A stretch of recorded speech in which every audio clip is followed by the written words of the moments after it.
বিএনপির প্রচুর জনসমর্থন রয়েছে এবং প্রচুর নেতাকর্মী রয়েছে।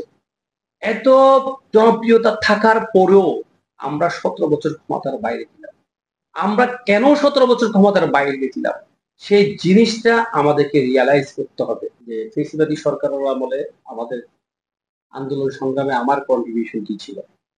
আপনি জানেন ফেসিবাদী সরকারের আমলে বিগত সারা 15 বছর কিন্তু আমরা এই ফেসিবাদী সরকারের বিরুদ্ধে আন্দোলন করেছি, লড়াই করেছি, সংগ্রাম করেছি শুধুমাত্র বাংলাদেশের 18 কোটি মানুষকে একটি ফেসিবাদী সরকারের হাত থেকে মুক্ত করার জন্য এবং বাংলাদেশের 18 কোটি মানুষের যে দুটো অধিকার ছিল, মানবিক অধিকার ছিল, বেঁচে থাকার অধিকার ছিল, সেটি থেকে মুক্ত করার জন্য আমাদের দেশনেত্রী বেগম খালেদা জিয়া এবং আমাদের ভারপ্রাপ্ত চেয়ারম্যান জনাব তারেক রহমানের নির্দেশে আমরা এই ফেসিবাদী সরকারের বিরুদ্ধে দীর্ঘদিন আন্দোলন সংগ্রাম করেছি। আপনি জানেন এই আন্দোলন সংগ্রাম করতে গিয়ে চলার পথে আমি বারংবার জেলে গিয়েছি এবং আমার বিরুদ্ধে 58টা মামলা হয়েছে। শুধু আমি না, আমাদের প্রত্যেকটা নেতা কর্মীদের মামলা হয়েছে, অনেক মামলা হয়েছে সকলের বিরুদ্ধে।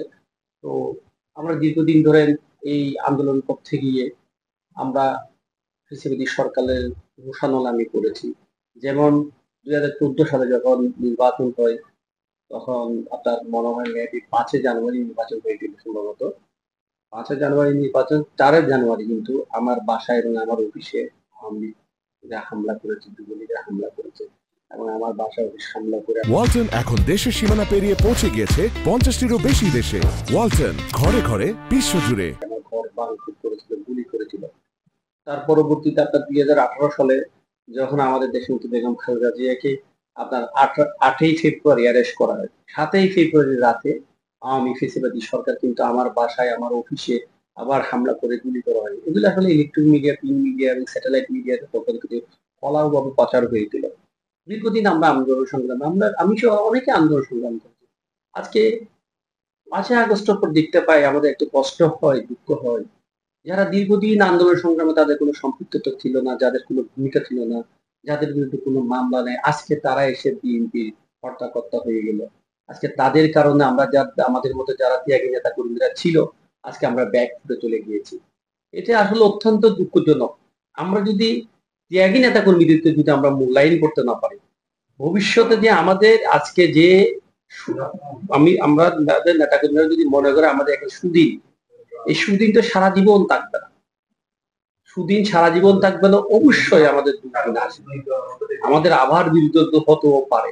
তখন কি করবেন? তখন তো আমরা যারা ত্যাগী ছিলাম, দীর্ঘদিন আন্দোলন সংগ্রাম করেছি, অবশ্যই দলের ত্যাগী নেতা কর্মী যদি আপনারা যদি মূল্যায়ন না করেন, তাহলে তখন আমাদের দলের দুঃসময় আসবে, তখন আমাদেরকে কাউকে আপনারা খুঁজে পাবেন না। আমাদের দলকে বলবো, আমাদের অ্যাক্টিং চেয়ারম্যান জনাব তারেক রহমান স্যারকে উদ্দেশ্য করে বলবো এবং আমাদের মহাসচিব স্যার সহ যারা আমাদের দলের সিনিয়র হাইকমান্ডের নেতৃবৃন্দরা রয়েছেন, আমি আপনাদের বিনীতভাবে একটা অনুরোধ করব। সেটি হচ্ছে যে দেখুন, বাংলাদেশ জাতীয়তাবাদী দল বিএনপি বাংলাদেশ সবচেয়ে একটি জনপ্রিয় রাজনৈতিক দল এবং সাধারণ কৃষক, খেটে খাওয়া মানুষ, সাধারণ দিন মজুর, এই সমস্ত মানুষ বিএনপিকে পছন্দ করে।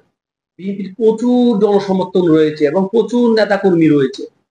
এত জনপ্রিয়তা থাকার পরেও আমরা 17 বছর ক্ষমতার বাইরে ছিলাম।